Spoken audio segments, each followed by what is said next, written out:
E dentro desse universo onde tem tudo o novo, tem, por mais que a gente dê essas informações, igual hoje aqui, a gente está nesse episódio, a minha maior vontade de trazer você desde a temporada passada era justamente porque eu te conheci criança, mas eu te vi essa profissional gigante que você é ali na atuação, porque a gente trabalhou um tempo juntas, e vejo você no Instagram, eu vejo esse olhar diferenciado, esse olhar dinâmico, esse olhar para frente que você tem quando você responde cada pergunta, daquelas inúmeras perguntas assim muito engraçadas, e você é divertida no seu Instagram, porque se não for, né, a maternidade ela já é, né? E as perguntas dirigidas a você vão sempre ser nesse olhar de paternidade e maternidade.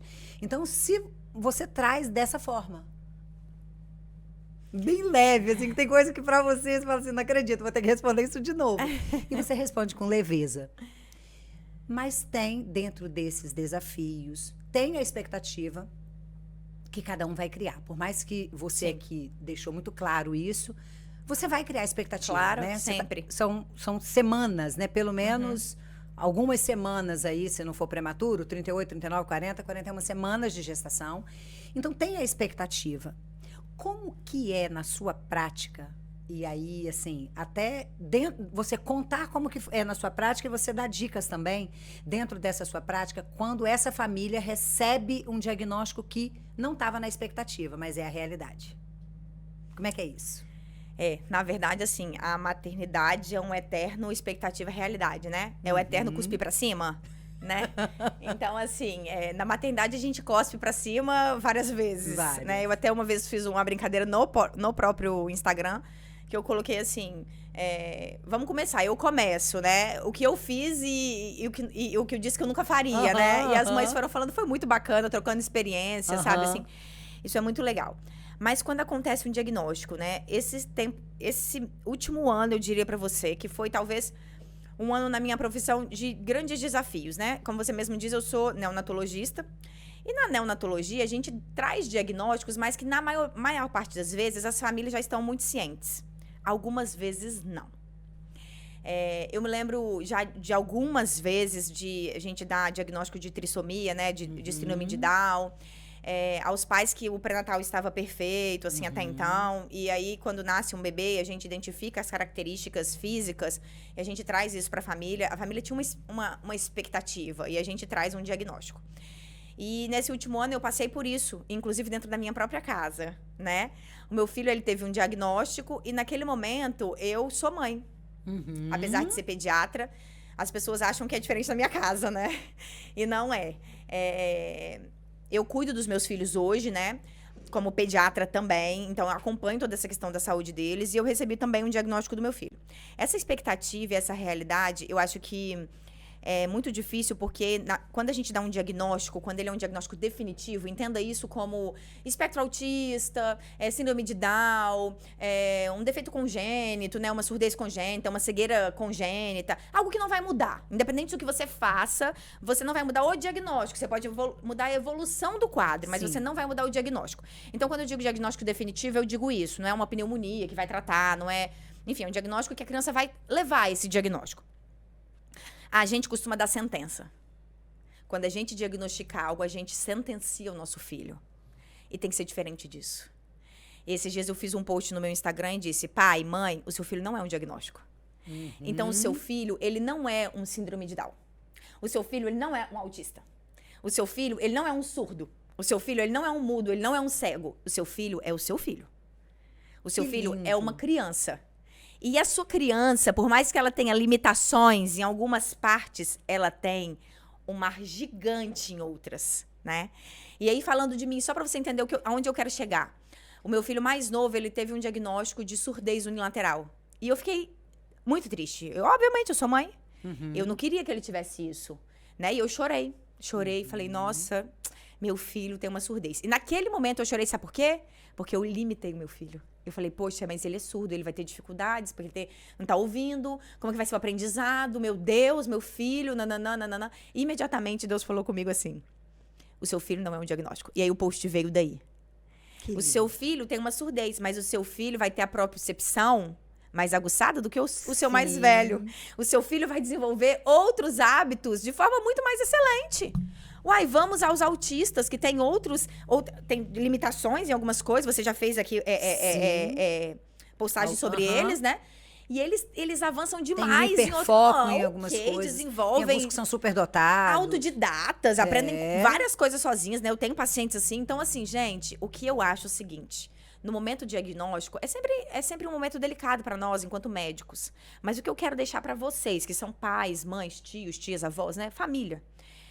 Não entenda aquela criança que recebeu um diagnóstico como diagnóstico. Entenda uma criança. Aquela criança é uma criança que tem uma limitação, mas que você pode explorar o outro mar que está totalmente aberto para essa criança. Não coloque o seu filho dentro da caixinha do diagnóstico. Não coloque. Ultrapasse isso, vá além. Não deixe de tratar o que precisa ser tratado. Estimule da forma correta, mas vá além. Receber um diagnóstico não é receber uma sentença. Então é isso assim que eu acho que é muito importante a gente levar. E é assim, ó, promete mesmo esse episódio, tá? Mulher, tu é uma gigante, tá? Você fala assim na alma, que coisa linda. E é muito bacana quando a gente ama o que faz, né? É isso que eu sempre vi em você, essa alegria de fazer aquilo até nessa condição que a gente acabou de falar. Porque, querendo ou não, você é quem dá o resultado ali, né? Dá a notícia. Na maioria das vezes, você vai dar a notícia. E é muita expectativa que essa família teve, né? E a gente tem tido alguns diagnósticos de T21, por exemplo, que é gestação. Sim. E aí aquilo é uma angústia para aquela mãe e tem que ser acolhida como angústia. Sim. Né? Não adianta você, porque já viveu, porque já viu outros diagnósticos daquele, porque outros superaram, mesmo tendo recebido após o nascimento. Não é igual. Não é igual. Porque as emoções de cada um é de cada um, né? Então, enquanto profissional, médico, terapeuta, o nosso olhar tem que ser individualizado também. Eu posso pegar uma família onde a mãe vai ficar firme ali e vai ter esse olhar que você teve. Meu filho não é um diagnóstico. E você vai ter uma mãe que vai achar que acabou o mundo. E o pai que vai segurar as pontas. Então, ou você pega os dois desestabilizados, desestruturados, e tudo bem. A gente tem que estar ali enquanto agente, sobretudo, agente de Deus, para abençoar a vida da pessoa, mesmo com uma notícia que não foi legal. Com certeza. A verdade é que eu acho que todas as vezes que um filho nosso recebe qualquer tipo de diagnóstico, é impossível a gente não sentir. É impossível. Cada um vai reagir de uma forma, como você mesmo disse, assim, né? Alguns vão chorar ali na minha frente. Outros vão fingir que tá tudo bem, mas por dentro estão devastados. É impossível um pai ou uma mãe receber um diagnóstico, porque a gente sempre tem uma expectativa. Por mais que a gente não queira, a gente acha, a gente planeja, a gente enxerga um futuro, algo além.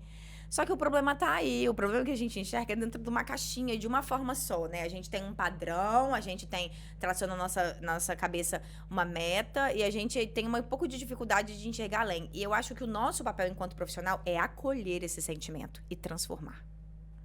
Né? Eu não sou psicóloga, obviamente, estou muito longe disso. Mas o meu papel, a minha medicina, ela tem que passar por isso.